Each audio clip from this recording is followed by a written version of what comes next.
Salut à tous et soyez les bienvenus sur la chaîne qui déboîte. Aujourd'hui on teste la toute dernière création de chez Pamou, les Pamou Slide 2. C'est intéressant parce que j'avais commencé le travail avec Pamou sur les Pamou Slide 1. Donc je suis assez curieux de voir quelle va être l'évolution depuis le tout premier produit qu'ils m'ont envoyé. Autre petite chose sympathique, j'en ai reçu en fait deux. Le premier colis avait été perdu par Mondial Relais. Voilà, donc du coup, Pamou, sympathique, m'en ont renvoyé un deuxième. Et puis ensuite, Mondial Relais, genre, mais au moins 15 jours après, hein, a fini par me dire est-ce que vous voulez changer votre colis de point relais? Donc j'ai dit, oui, enfin bon, je croyais qu'il était perdu. Et du coup, j'ai pu aller le chercher le lendemain dans un autre point relais, donc je me suis retrouvé avec 2 fois le même colis. Mais l'avantage, c'est qu'ils m'ont envoyé 2 couleurs différentes. On en a une boîte verte, une boîte de paires blanches. Allez, c'est parti pour le test des Pamou Slide 2. On y va. Allez, c'est parti pour le déboîtage des Pamou Slide 2, qui ont le Red Dot Winner 2022 pour le design. Donc clairement, ces Pamou Slide 2 seront avant tout, normalement, un beau produit. Ça commence déjà avec l'emballage, qui a le logo Pamou en multicolore irisé comme ça, moi j'aime bien. Donc on a une annulation active des bruits ambiants, c'est intéressant parce que c'est quelque chose qui n'existait pas à l'époque des Pamou Slide 1. Il a fallu attendre les Pamou Quiet pour avoir une annulation active des bruits ambiants. On a une annulation des bruits ambiants aussi dans le micro et une amélioration de la voix pour les gens qui vous parlent au téléphone. Bon, je pense que c'est surtout pour écouter de la musique qu'on achète ce genre de truc, mais bon, pour les gens qui s'en servent pour répondre au téléphone, ça peut toujours être intéressant. Pas facile de procéder à l'ouverture de la boîte parce que ça rentre vraiment de justesse. Voilà donc le modèle vert. J'aime beaucoup parce que c'est un verre un peu métallisé façon bronze. C'est très très joli. Donc on voit le logo Pamou et ici quelque chose qui ressemble un peu à un disque vinyle. C'est assez joli, c'est très très classe en tout cas. Donc je comprends qu'ils aient eu une nomination pour un concours de design. Ici, la prise USB Type C pour recharger l'appareil, bien sûr. Mais vous pouvez aussi le recharger en Qi sans fil par la face arrière ici. Cette barre noire que vous voyez en dessous, c'est en fait l'indicateur de charge du boîtier. Et à l'intérieur, hop, donc ça glisse, c'est pour ça qu'on les appelle les Pamou Slide. On n'ouvre pas le capot, on le glisse vers l'avant. C'est pas mal, moi j'aime bien, ça fait un clac satisfaisant quand ça se referme en plus. On trouve donc les oreillettes qui sont d'une couleur assortie au boîtier. Voilà. Et vous allez voir que quand je vais remettre l'oreillette et refermer le capot, hop, on voit le niveau de batterie restante qui s'affiche clairement sur une barre comme ça.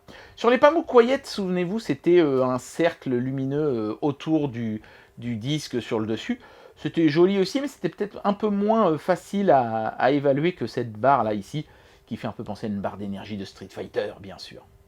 Alors je vous l'ai dit, à cause d'une bourde de Mondial Relais, j'ai reçu le colis en double de 2 couleurs différentes. Donc je vous montre rapidement à quoi ressemble la version blanche du produit.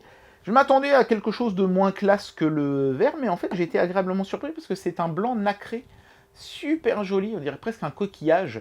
En plus de ça, c'est bicolore, c'est-à-dire que là on a du vert partout, vous voyez, alors que ici, sur le dessus et le dessous, ils ont mis du noir, et je trouve que ce contraste de couleur est assez joli aussi.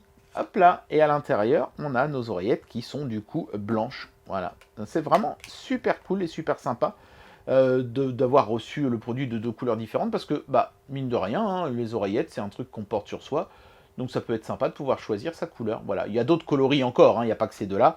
Donc vous irez voir sur le lien que je vais vous mettre en description pour en voir plus.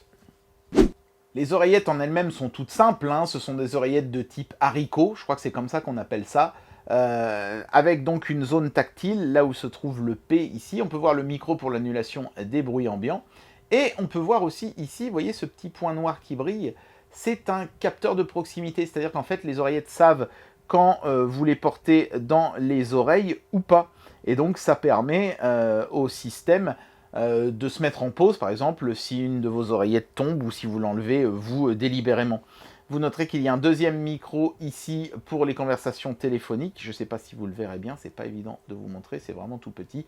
Et on peut voir aussi les plots de recharge pour, évidemment, faire le contact dans le boîtier de recharge.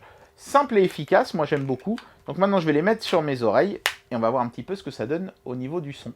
C'est parti.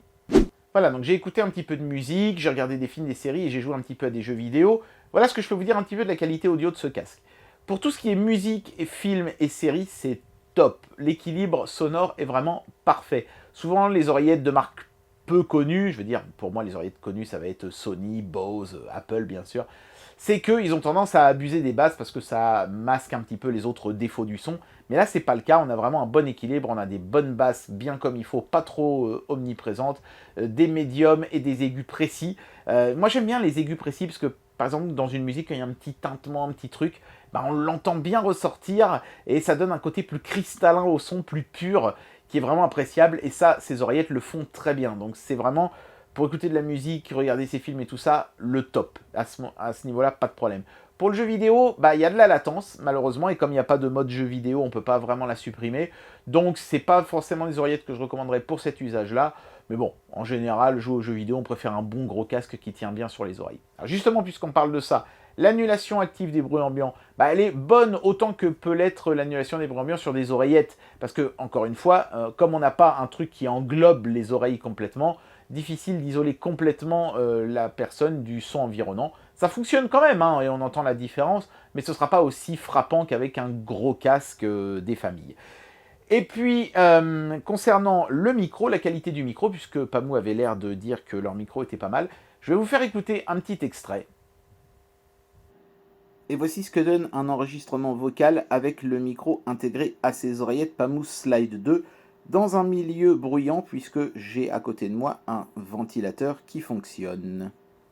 Voilà, et ce que je peux vous dire en ayant écouté cet extrait, c'est qu'on entend bien ma voix, hein, on l'entend clairement se détacher du reste, mais l'annulation des bruits ambiants est totalement inexistante. Hein. On entend le ventilateur qui est, bon c'est vrai qu'il est pas loin, hein, je l'ai mis à 1,50 m de moi à peine, en plus à une vitesse assez élevée, mais on l'entend quand même nettement, donc il n'y a aucune annulation des bruits environnants quand on est dans une conversation téléphonique. Donc bon, on peut répondre au téléphone et votre interlocuteur vous entendra bien, vous m'avez bien entendu je pense sur l'extrait, mais ne rêvez pas, les bruits ambiants seront audibles aussi. Hein. Eh bien voilà, j'en arrive à la conclusion de cette vidéo et je vais vous donner mon avis sur ce produit. Pamou a tenu sa promesse de nous sortir des nouvelles slides qui seraient meilleures que les anciennes. À titre de comparaison, ça ce sont les premières Pamou slides. Voilà, donc on constate que presque tout a été amélioré, ne serait-ce que déjà la taille, qui était quand même assez imposante et lourde avec les premières Pamou slides. Les deuxièmes ont fait un effort de réduction de la taille considérable. C'est pas ce qui se fait de plus petit chez Pamou, hein. Souvenez-vous, les Pamou Mini étaient encore plus petits que ça. D'ailleurs, reprenez peu ou prou le même design d'oreillette, si ce n'est que celles-ci, elles n'ont pas le capteur de proximité. Donc, ouais, c'est un bon compromis, c'est un bon juste milieu. Et en plus, elles ont un son absolument nickel. C'est vraiment, pour les audiophiles, un réel plaisir d'écouter de la musique ou un film, par exemple, avec ces oreillettes. Après, tout n'est pas parfait. J'ai été un petit peu moins séduit par le micro. Le son est clair, on m'entend bien hein, quand je parle, mais on entend aussi les bruits environnants, alors que le fabricant avait l'air de dire qu'il y avait une annulation des bruits ambiants là aussi. C'est pas le cas. Il y a une annulation des bruits ambiants quand nous on écoute de la musique, les bruits environnants sont atténués, autant qu'ils peuvent l'être dans des petites oreillettes comme ça, mais par contre le micro lui se contente de restituer ce qu'il entend avec fidélité, ce qui est déjà pas mal, hein. Franchement il y a beaucoup de micros qui sont même pas capables de faire ça, surtout dans des oreillettes comme ça. Mais avec du bruit environnant audible. Voilà, c'est le seul gros défaut de ce truc-là. Les Pamou Slide première du nom pouvaient charger un téléphone, elles faisaient office de base de recharge, on posait son téléphone et la grosse batterie là-dedans pour charger le téléphone. Comme ici, la batterie est quand même plus petite, ce qui permet de miniaturiser l'ensemble, ils ont fait le choix d'inverser le système, c'est-à-dire qu'en fait, c'est le boîtier qui se recharge en sans fil et pas le boîtier qui recharge en sans fil autre chose. Ce qui fait que techniquement je pourrais prendre mes Pamou Slide 1 et recharger mes Pamou Slide 2 avec si je le souhaitais, ce qui serait, avouez-le, assez rigolo. Voilà, mais en tout cas, Pamou continue sur sa lancée de bons produits, c'est un bon produit, pour peu que vous n'ayez pas besoin d'un micro avec une annulation des bruits ambiants à nickel chrome, vous pouvez l'acheter les yeux fermés et les oreilles ouvertes. Et bien voilà, c'était le test des Pamou Slide 2. C'est marrant de voir l'évolution qu'il y a eu depuis les premières Pamou Slide. Le concept est légèrement différent, mais la technique à l'intérieur a considérablement évolué. J'espère que cette vidéo vous aura plu, et moi je vous dis à très bientôt pour un prochain test. Allez, tchuss!